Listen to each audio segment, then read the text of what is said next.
말씀은 복음이 무엇인가를 가장 선명하게 드러내는 성경 중에 하나예요. 그래서 이 말씀을 보면 뭐가 믿음이고 뭐가 믿음이 아니구나를 제대로 알 수 있습니다. 오늘 또 그 부분에서 예수 안에서 우리가 가진 자유라는 제목으로 하나님의 말씀을 증거하겠습니다.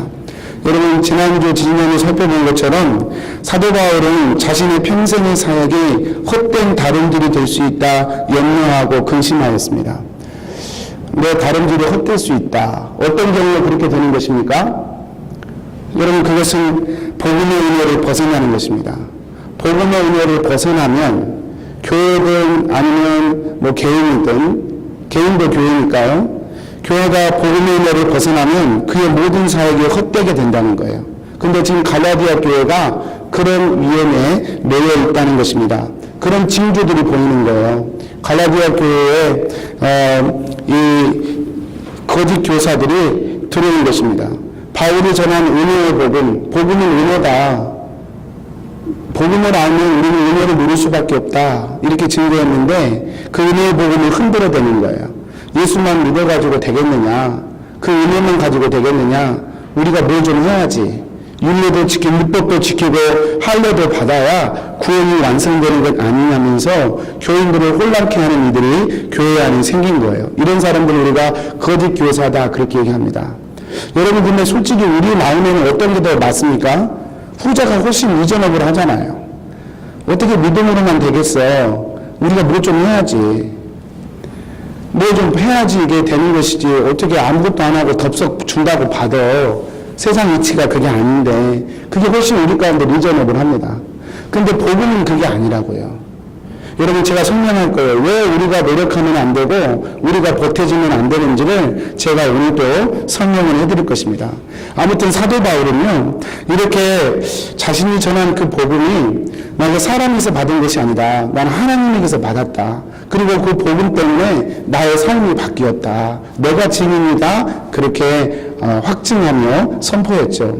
그리고 오늘 말씀에서는 오늘 내용들은 다시 사도 바울이 자신이 전한 그 예수 그리스도의 은혜의 복음이 나만 전하는 게 아니라 교회 지도자리였던 사도들도 똑같이 전하는 것이다. 근데 복음이 다르지 않다. 복음은 그렇게 하나다.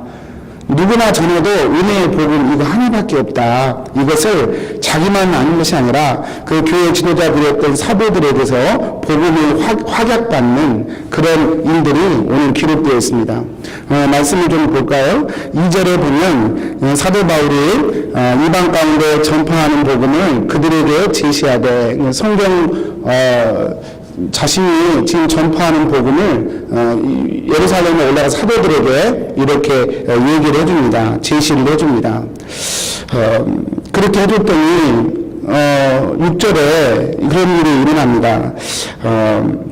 여기서 유력한 자들이라는 것은 예루살렘 교회 대표자들이었던 베드로와 야고보, 요한도 포함되어 있어요. 근데 이 지도자들이 거기에 있던 사도들이 다 이 사도 바울이 전한 복음이 옳다 인정을 해주는 거예요. 확증을 해주는 거예요. 그래서 이 6절 말씀에 내게 의무를 더하여 준 것이 없다라는 표현이 바로 그와 같은 표현이에요. 의무를 더하여 준 것이 없다는 말은 뭘 고치거나 수정할 것이 없다는 뜻이에요. 그러니까 사도 바울이 전한 복음이 이건 잘못됐으니까 고쳐라 그럴 것이 없었다고요. 그러니까 사도 바울이 전한 복음 그대로가 사도들이 가지고 있는 복음과 일치하는 것임을 확인해 준 거예요.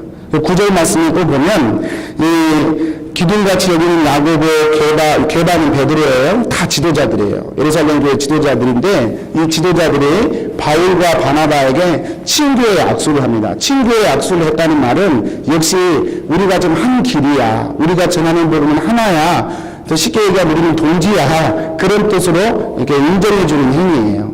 그래서 다만 다른 것은 이 게바와 야고보는 요한은 이 할례자 유대인에게로 가서 복음을 전하는 것이고 바나바와 바울은 이방인에게로 헬라 문화권에 있는 비유대인들에게 복음을 전하는 것으로 부르는 그냥 복음을 전하는 대상자만 다를 뿐이지 전하는 복음은 한 가지로 같음을 지금 확인해 주는 거예요.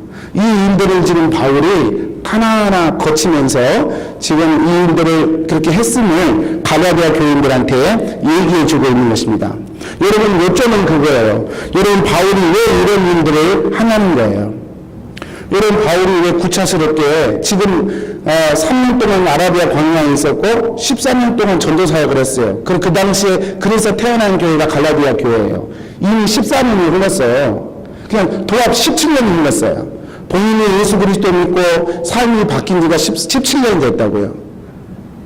근데 그 에베소서 이런 데 올라가서 그 복음을 구태여 확증을 받고 확증 받은 것을 갈라디아 교인들한테 나 확증 받았어 라고 왜 이런 이야기를 하냔 말이에요. 왜 그럴까요? 아까 말씀드렸던 거랑 똑같아요. 갈라디아 교회가 복음의 은혜에서 흔들리려고 하니까. 그러면 안 된다는 거예요. 우리가 받은 복음이 하나님께 준 복음이고 이 복음을 놓치면 우리가 한 것은 다 헛것이 된다.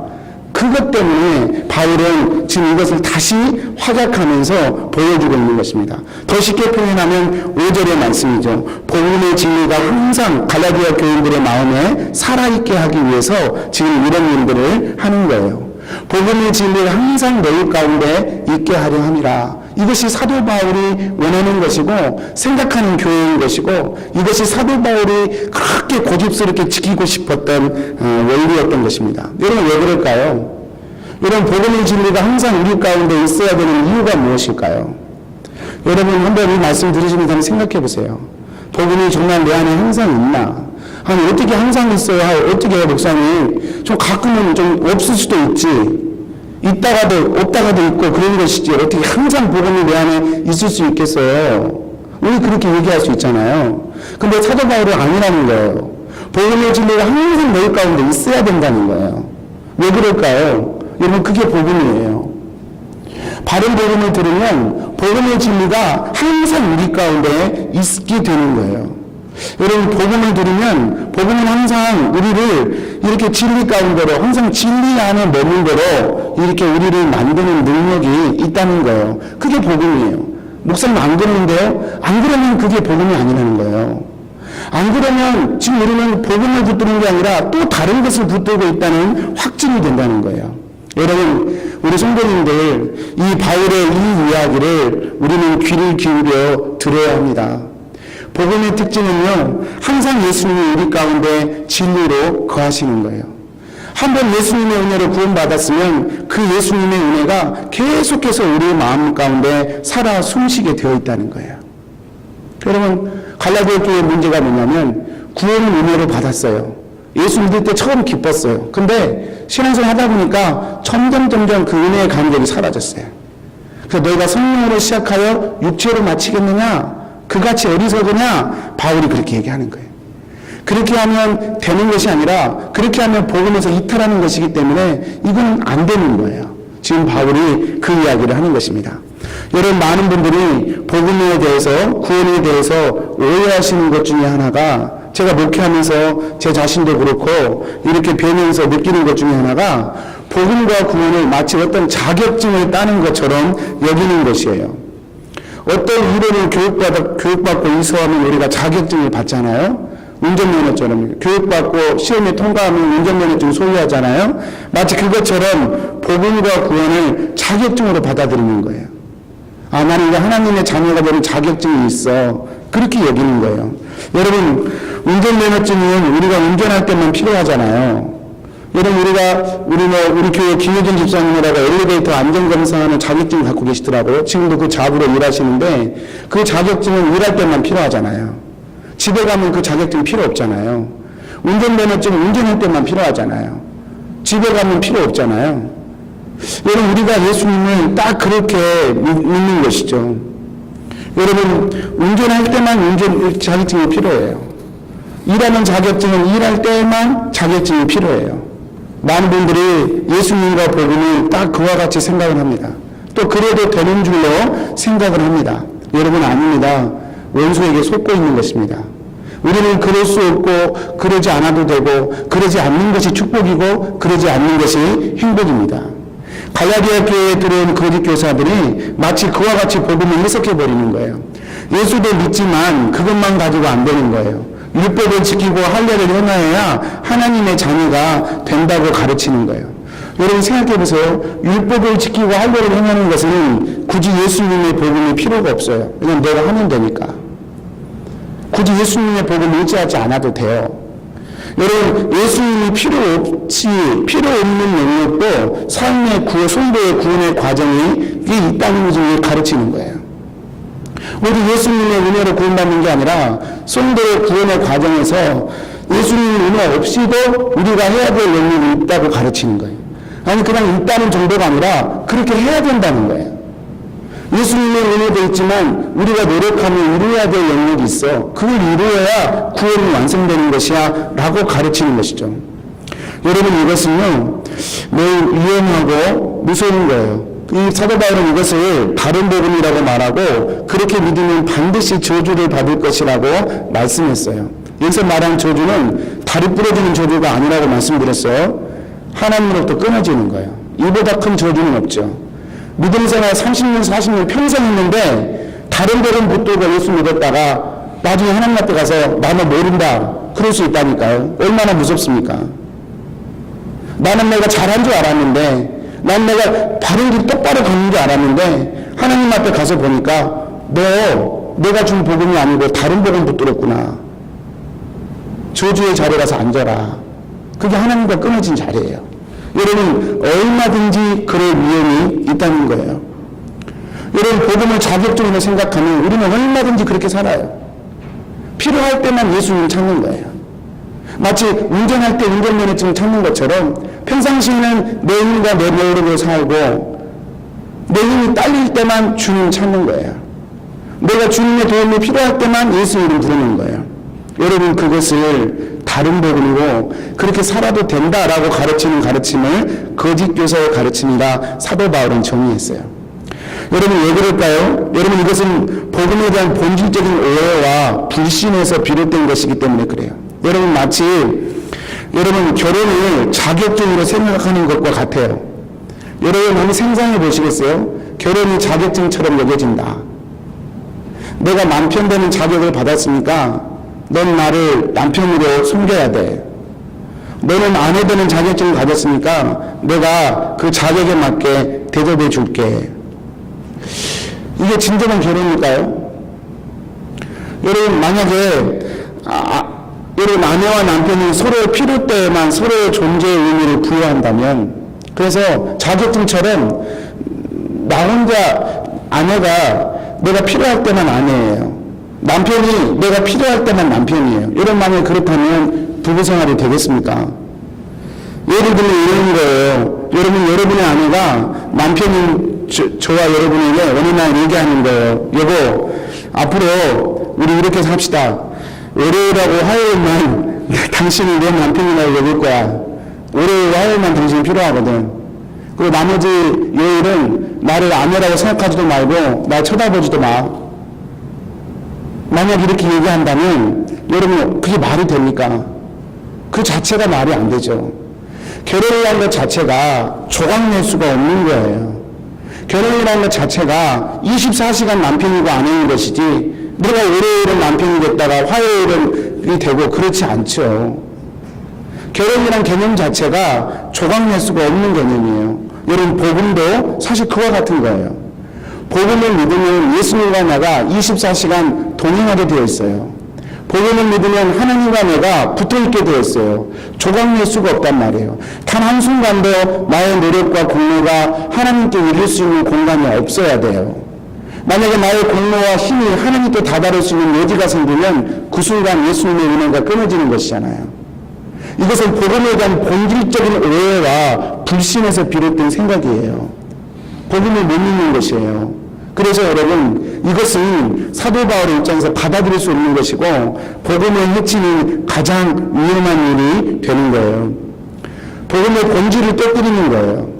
여러분, 사도 바울은 고집스럽게 그렇지 않다. 너희가 만약에 그렇게 예수를 믿으면 내가 지금 너희를 위해 수고한 모든 것 다 헛된 것이다. 교회를 이루기에 그렇게 예수가 했다마는 그거 다 헛된 것이다. 그렇게 사도 바울이 한탄하며 근심하는 거예요. 여러분, 참된 복음이란 기억하십시오. 은혜로 구원이 이루어지면 과정도 은혜입니다. 그리고 마침도 은혜예요. 사도 바울이 죽을 때 그렇게 고백했잖아요. 내가 다른 사도보다 더 지나치게 수고 많이 했지만 그럼에도 불구하고 나의 나된 것은 하나님의 은혜라. 사도 바울은 실제로 그렇게 살았어요. 실제로 그게 복음이에요. 여러분 은혜로 구원받았으면 신앙생활도 은혜로 하는 것이고 죽을 때까지 그 은혜로 끌려가 사는 것이 복음의 특징이에요. 여러분 이 말이 우리에게 얼마나 멀리 느껴집니까? 한번 이 시간 질문해 보시죠. 목사님 그러면 어떻게 그 은혜로 24시간 평생을 사는 것입니까? 방법을 한번 얘기해 주세요.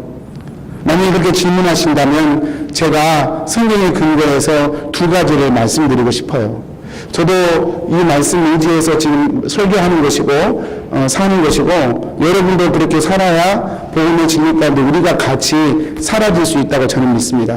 요한복음 15장에서 예수님은 그 원리를 포도나무와 포도나무 가지로 비유하여 말씀하셨어요. 4절 말씀입니다. 우리 같이 한번 읽어보겠습니다. 시작.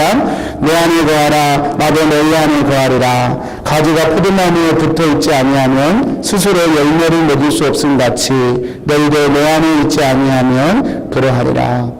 여러분 우리가 예수님을 믿는 순간 우리는 포도나무 가지가 되고 예수님은 포도나무가 돼요. 여러분 한번 생각해 보세요. 포도나무고 포도나무 가지가 어떻게 떨어져요? 포도나무 가지가 어떻게 포도나무에서 떨어져가지고 혼자 열매를 맺어요? 말도 안 되는 소리잖아요. 떨어지는 순간 그건 포도나무 가지가 아니죠. 근데 거짓 교사들이 그렇게 가르친다니까요. 은혜로만 어떻게 살아? 우리가 뭔가 해야지. 그게 무슨 은혜야? 우리가 노력해서 한 건데 그렇게 가르친다니까요. 그렇게 말하는 순간, 그리고 받아들이는 순간 우리는 더 이상 포도나무 가지가 안 되는 거예요. 포도나무 가지하고 포도나무는 붙어있는 거예요. 여러분 항상 붙어있는 거예요. 죽을 때까지요. 여러분 이 두 가지 원리를 한번 상상해 보겠습니다. 여러분 예수님은 두 가지를 우리에게 말씀하십니다. 너희가 항상 나와 함께 있으려면 두 가지가 있습니다. 첫 번째는요, 우리가 예수님 안에 거하는 거예요. 두 번째는요, 예수님이 우리 안에 거하는 거예요. 이게 좀 다릅니다. 오늘 좀 그걸 이해하고 돌아가셨으면 좋겠어요. 이 원리가 우리 안에서 작동돼야 복음의 진리가 항상 우리 가운데 살아있을 수 있어요. 뒤집어놓고 얘기하면 이 원리가 없으면 이건 아닌 거예요. 여러분 우리가 예수님 안에 거한다. 이게 순서가 있어요. 우리가 예수님에게 거해야 예수님이 우리 안에 거하십니다. 우리가 예수님 안에 거해야 그 다음에 예수님이 우리 안에 거하셔요. 오늘 말씀에서 그렇게 얘기하죠. 내 안에 거하라 그리하면 나도 너희 안에 거하리라. 너희가 내 안에 거하라 그러면 나도 너희 안에 거하리라. 우리 예수님 말씀하셨어요. 이게 포도나무와 포도나무 가지의 원리입니다. 24시간 7일 내내 존재적으로 이 예수님과 내가 연합될 수 있는 비밀이에요. 여러분 진정한 복음은 우리를 이렇게 포도나무와 가지의 관계로 우리를 주님 안으로, 주님이 우리 안에 거하게 하는 관계로 이끌어가게 되어 있습니다. 사도 바울이 이 고린도전서 1장 30절에 그와 같은 표현을 똑같이 해요. 너희는 하나님께로부터 나서 그리스도 예수 안에 있고 예수님이 하나님께로 나와서 우리에게 지혜와 의로움과 거룩함과 구원이 되셨으니. 교차되죠. 우리가 그리스도 안에 있습니다. 그리고 그리스도가 우리 안에 계십니다. 지혜가 되시고 의로움이 되시고 거룩함이 되시고 구원함이 되십니다. 같은 원리예요. 우리가 그리스도 안에 있고 그리스도가 우리 안에 있는 원리가 이루어져야 그게 바른 복음이에요. 여러분 이에 대해서 여러분 좀 이해하기 힘드실 것 같아서 제가 한 신학자의 글을 좀 이렇게 옮겨서 여러분의 이해를 돕도록 하겠습니다. 워치맨이라고 하는 신학자가 이에 대해서 이렇게 설명을 합니다. 우리가 그리스도 안에 있는 것은 그리스도의 사실을 가리킨다. 이는 그리스도의 역사에 관한 것이다. 하나님께서 우리를 그리스도 예수 안에 두심으로 그리스도의 체험은 우리의 체험이 되었다. 이것은 마치 우리가 사진 한 장을 책에 끼워 놓았는데 어떤 사람이 책을 태워버렸을 때 그 사진도 함께 태워지는 것과 같다. 이와 마찬가지로 하나님께서 우리를 그리스도 예수 안에 두셨기 때문에 그리스도가 죽을 때 우리도 죽었고 그리스도가 부활할 때 우리도 부활했고 그리스도가 승천할 때 우리도 승천한 것이다. 얼마나 합당한 해석인지 모르겠어요. 우리가 그리스도 안에 거한다는 것은 그냥 내가 예수 안에 거할 거야 주님이 있는 것이 아니라 우리 주님이 실제로 이뤄놓은 어떤 사건에 내가 들어가는 것을 얘기합니다. 지난 시간에 제가 복음을 뉴스의 형태로 오는 것이다 라고 말씀드렸잖아요. 그러니까 주님이 2000년 전에 행해놓으신 그 일들이 있잖아요. 주님이 행해놓으신 일들을 크게 세 가지로 열 수 있잖아요. 십자가에 죽으심, 그리고 부활하심, 하나님 보좌에 승천하여 올라가심. 이 주님이 행하신 역사적 이 사실에 내가 그 속으로 들어가는 거예요. 그 속으로 들어간다는 말은 연합한다는 뜻이에요. 어떻게 벌어지냐면 예수님이 십자가에 죽으실 때 내가 그 속으로 들어가면 예수님의 죽음이 나의 죽음으로 받아들여지는 거예요. 예수님이 십자가에 죽으실 때 나도 죽었다 인정이 되는 거예요.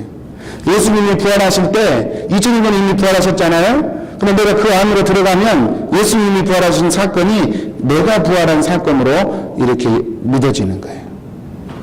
여러분 이것은 마치 책 사이에다가 사진을 끼워놓으면 책이 불타면 사진도 함께 타는 원리예요. 내가 예수님 안에 믿음으로 들어가면 예수님의 십자가의 죽음과 부활과 승천과 우리 주님이 그 행했던 모든 일들이 내가 직접 한 것처럼 그렇게 여겨지는 거란 말이에요. 그게 연합이에요. 여러분 이 비밀이 있으셔야 됩니다.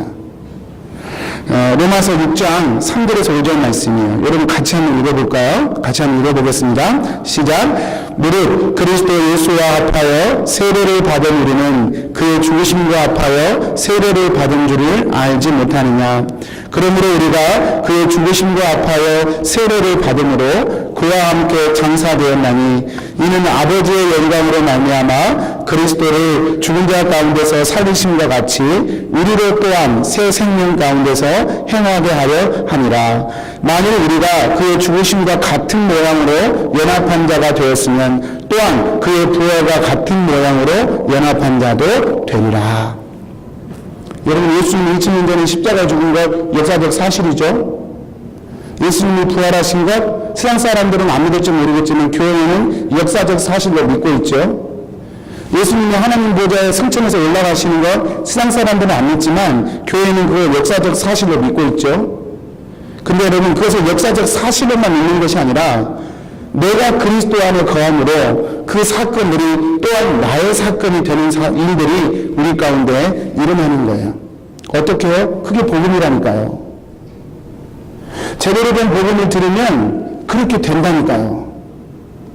목사님 그렇게 안 되는데요? 여러분이 복음을 안 들으신 거예요.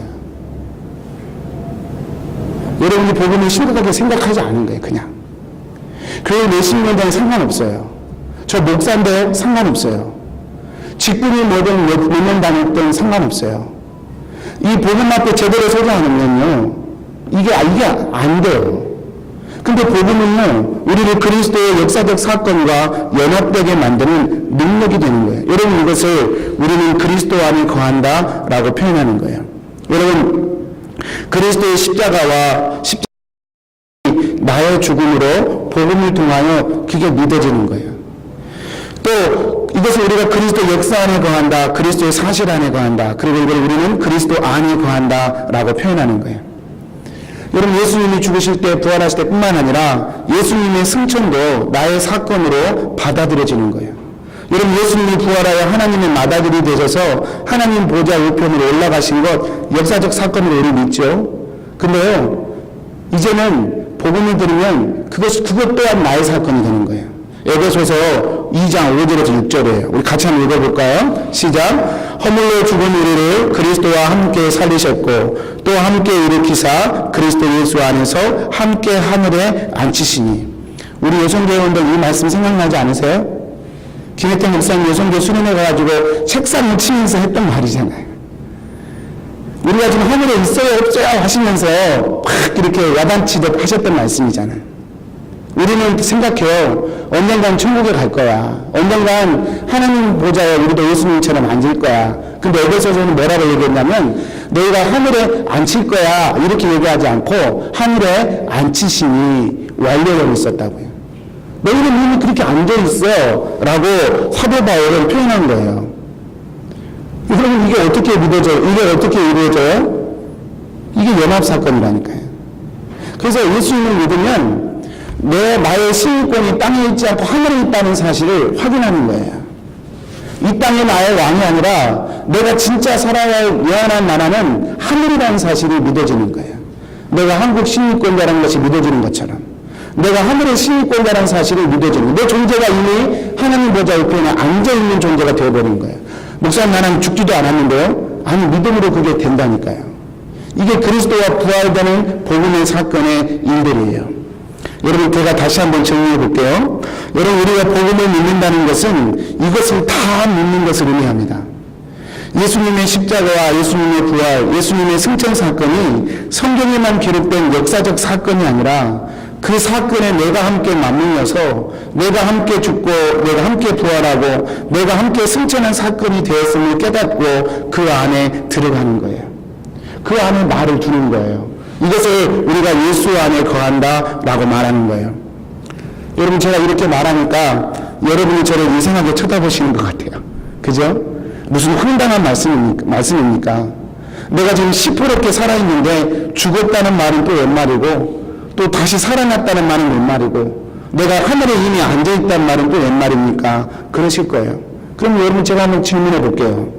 여러분이 제가 예수님의 십자가의 대속으로 사해졌음을 아십니까? 대답해 주세요. 아십니까? 여러분의 제가 예수님의 십자가로 인해 다 용서받았고 여러분이 하나님의 자녀가 되었음을 확신하십니까? 만약 못하시면 세례 다시 받으셔야 돼. 이 자리에 앉으면 대부분은 아마 왜 하실 거예요. 왜 그런지 아세요? 어떻게 아세요? 여러분은 제가 사해진 거 어떻게 아세요? 전기가 찌릿찌릿 통했어요? 죄가 싹 빠져나가는 거, 애기 낳는 것처럼 저희 민사가 오늘 아침에 저한테 먹이더라고. 아빠, 그 애기 언제 나올 거야? 하면서 제 배를 만지면서. 여러분, 애를 낳듯이 애가 쏙 빠져나가는 느낌이 있겠죠. 그것처럼 죄가 쏙 빠져나가는 느낌이 있으세요? 여러분, 하나님의 자녀라면 왕관이 뭐야? 하나님이 씌워주셨어요? 아니잖아요. 근데 여러분, 죄가 용서해 준 거 어떻게 아세요? 믿음으로요. 말씀이 믿어지니까요. 한국교회 교인들은요, 하도 이야기를 많이 들어가지고요, 거의 세뇌되다시피 해가지고, 이 말은 철석같이 믿어요. 우리 죄 용서받은 거 믿으십니까? 아멘! 다 아멘. 그분이 이상 아멘 하는 아멘 안 하는 사람 이상한 사람. 근데 어떻게 하시냐고요? 우리 죄가 용서받은 거 어떻게 하시냐고요? 믿음으로 하는 거예요, 여러분. 그러면, 내 죄는 용서받은 걸 믿음으로 알겠는데 내가 죽은 것은 안 믿어져요? 내가 다시 살아난 거 안 믿어지시냐고요? 내가 다시 주님과 함께 승천돼서 하늘나라 시민권자가 된 것 그거 안 믿어지시냐고요? 왜 안 믿어지세요? 왜 죄 용서받은 건 믿어지는데 왜 안 믿어지세요? 여러분이 생각해 보세요. 이것이 우리 믿음의 모순이에요. 이것이 오늘날 한국교회의 크나큰 모순이에요. 복음은 죄 용서 받았습니다. 그것만 말하는 게 복음이 아니에요. 복음은요, 십자가와 부활과 승천 사건에 여러분도 함께 포함되어 있습니다. 그것까지 말하는 것이 사실은 복음이에요. 사단이 얼마나 교묘한지 한국교회 안에 이 믿음을 절반만 심어놨어요. 죄 용서 받은 것만 믿어라. 그러면 돼. 복잡하게 살지 마. 뭐 죽고 살고 뭐 올라가고 그래. 그런 건 골치 아프니까 생각하지 말고 죄 용서 받은 것만 믿습니다 하고 그냥 해. 그 열심히 교회 다녀. 그러면 다 잘 될 거야. 이것이 사단이 한국교회를 무너뜨리는 최고의 전략이라고 저는 생각합니다. 왜 그렇습니까? 여러분 한번 생각해 보십시오. 내 자신이 예수님이 십자가에 죽었다는 사실을 안 믿어도 되는 것처럼 여기는 상황에서 우리가 신앙생활하면 어떻게 됩니까? 더 용감하게 죄를 짓습니다. 죄를 짓고도 여러분 너무나 뻔뻔합니다. 양심에 화를 맞은 사람처럼 되어버려요. 왜 그런지 아세요? 용서받으니까요. 또 용서받았으니까요. 세상 사람들이 비아냥거리는 거예요. 기독교인들은 참 편리하고 참 좋겠다. 무슨 죄를 지어도 다 용서받는다고 하니까. 그러니까 저렇게 무슨 죄든 뻔뻔하게 짓는구나. 목사들이 죄를 짓고 신문 뉴스상에 막 나오잖아요. 그 안 믿는 사람들이 꼭 이야기하더라고요. 용서받을 텐데 뭐가 문제야. 주님 저 잘못했어요. 이 한마디 하면 다 용서해 준다는데 기독교는. 그러니까 죄 마음대로 지어버리는 세상 사람들이 그렇게 비아냥거리는 거예요. 여러분, 기독교인들이 서양 사람들보다 죄를 안 짓습니까? 범죄율이 똑같습니다. 도덕적으로 인류적으로 전혀 낫지가 않습니다. 왜 그렇습니까? 이 복음을 절반만 듣고 싶어서 그래요. 교회가 복음을 절반만 잘라서 전해요. 사람들 듣기 좋으라고. 죄 용서 받았습니다. 이거 싫어하는 사람 누가 있어요? 그래도 마음이 찝찝해 죽겠는데 교회 나와서 거룩하게 하나님의 이름으로 용서합니다 하니 싫어하는 사람 누가 있겠어요? 할렐루야 해요. 근데 나가면 또 똑같이 죄를 지어요. 아니 똑같이 죄를 짓는 게 아니라 이제는 더 은밀한 죄들을 더 많이 지어버려요. 또 와서 기도하면 되니까. 여러분 이것이 얼마나 역설적이고 모욕적인 표현입니까? 복음이 정말로 그런 것입니까? 여러분 구원이 정말로 그런 것입니까? 그렇게 믿으면 정말로 구원이 되겠습니까? 여러분 이것은 구원이 아닙니다. 구원이 아닌데 어떻게 하냐면 한국교회가 이 그리스도의 복음을 이렇게 갈기갈기 조각내가지고 전해버리니까 어떻게 됩니까? 마치 맛을 들은 소금이 되어가지고 소금이 맛을 들으면 길에 던져져서 사람들이 밟아버린다고 하지 않습니까? 한국교회가 지금 딱 그 모양 아닙니까? 교회 10년 다니면 뭐 하는 말이에요? 교회 20년 다니면 뭐예요? 목사면 뭐예요? 장로면 뭐예요? 사는 게 똑같은데요.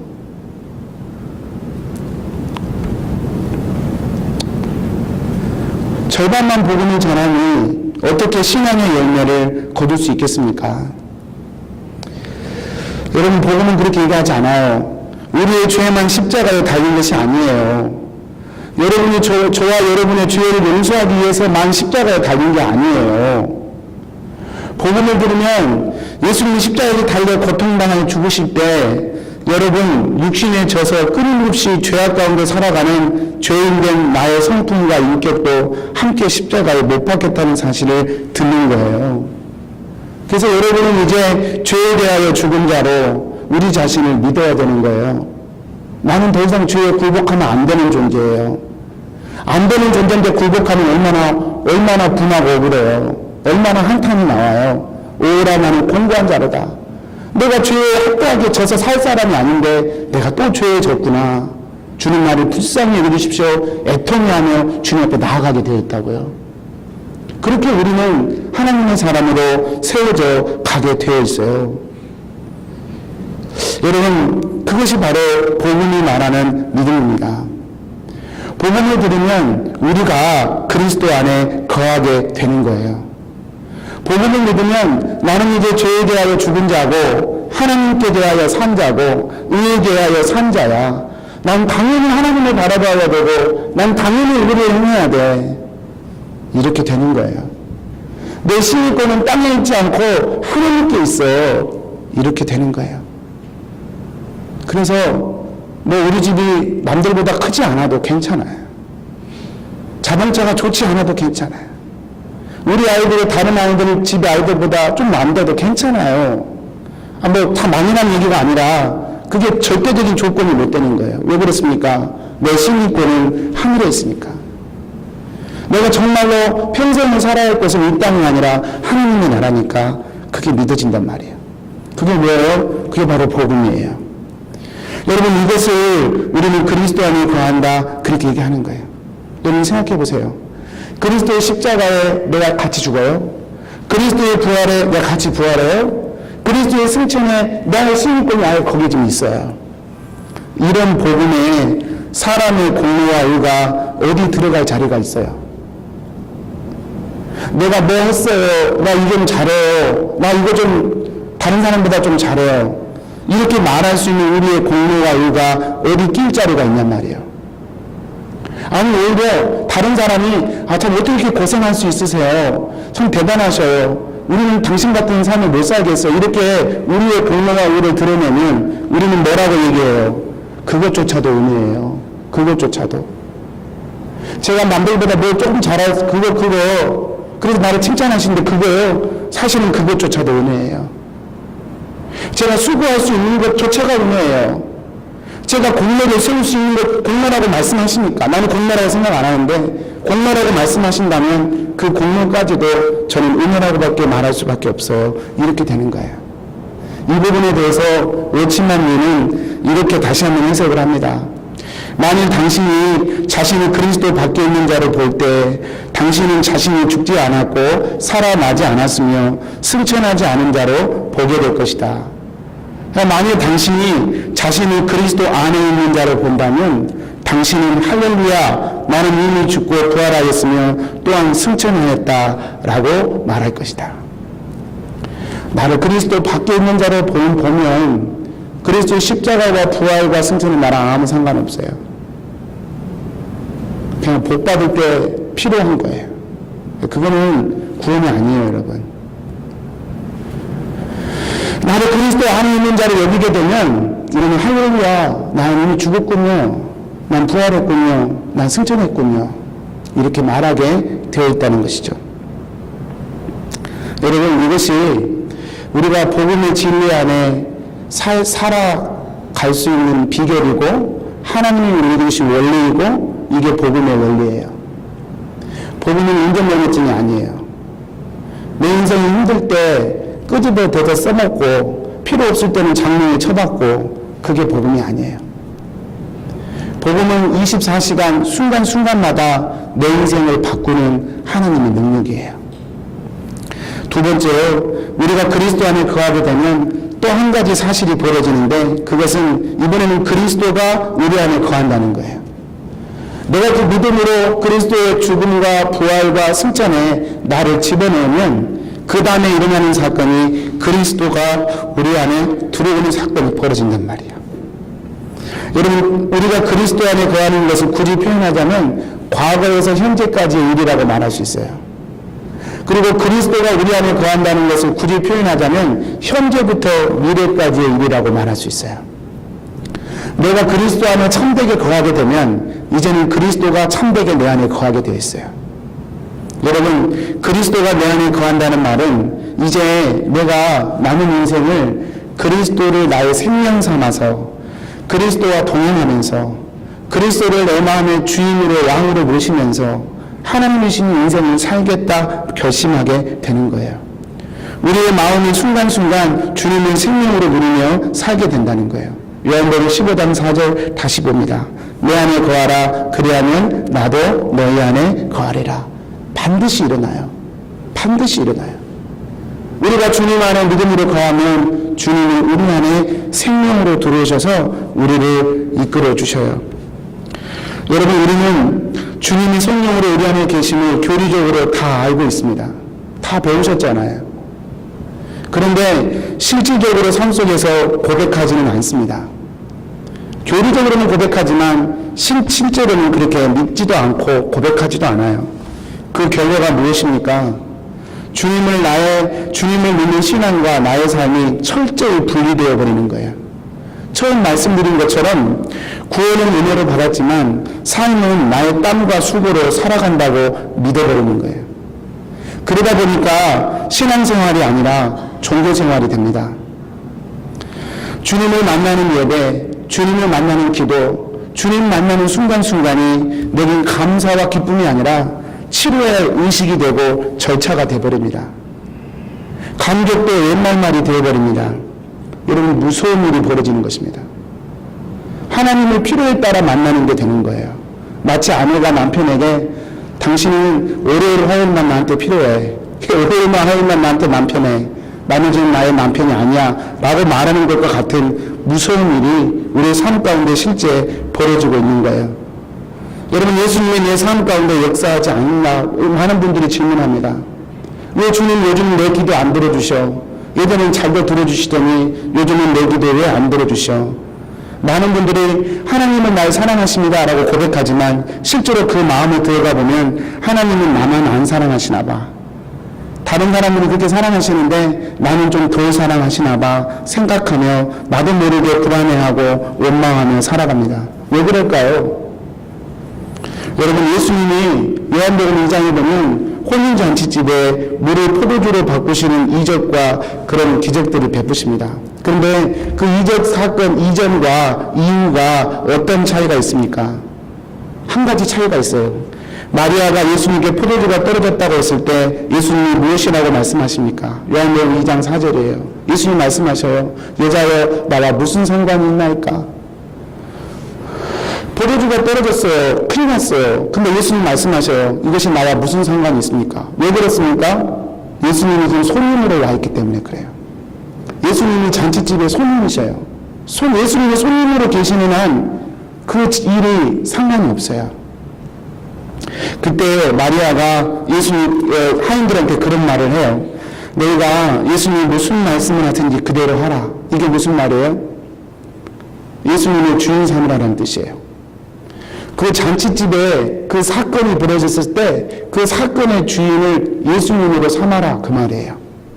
하인들이 예수님을 언제 받겠어요? 모르는 사람이에요. 그런데 어머니 마리아가 얘기해요.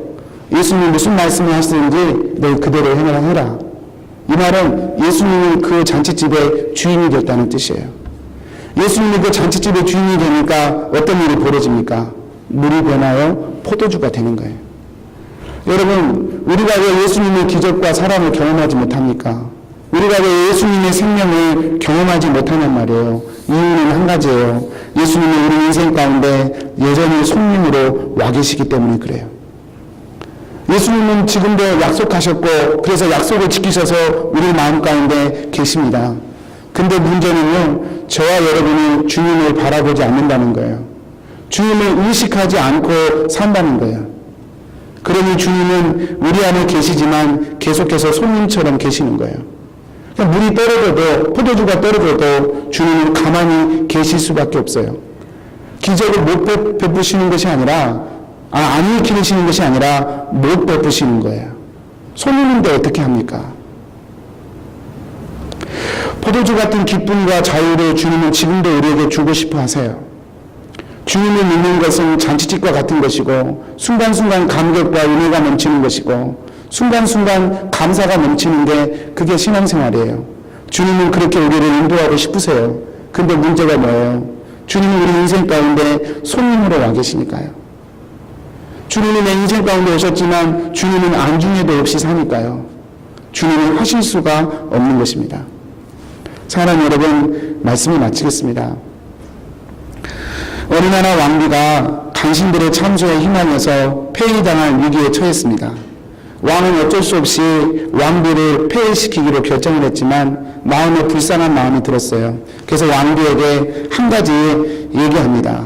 당신이 왕비로 쫓겨나기 전에 당신이 원하는 것 한 가지는 가져갈 수 있어 라고 얘기해 줍니다.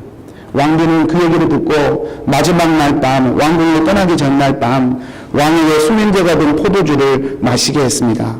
그리고 다음날 아침 일찍 왕비는 잠이 든 왕을 마차에 태워 왕궁을 떠났습니다.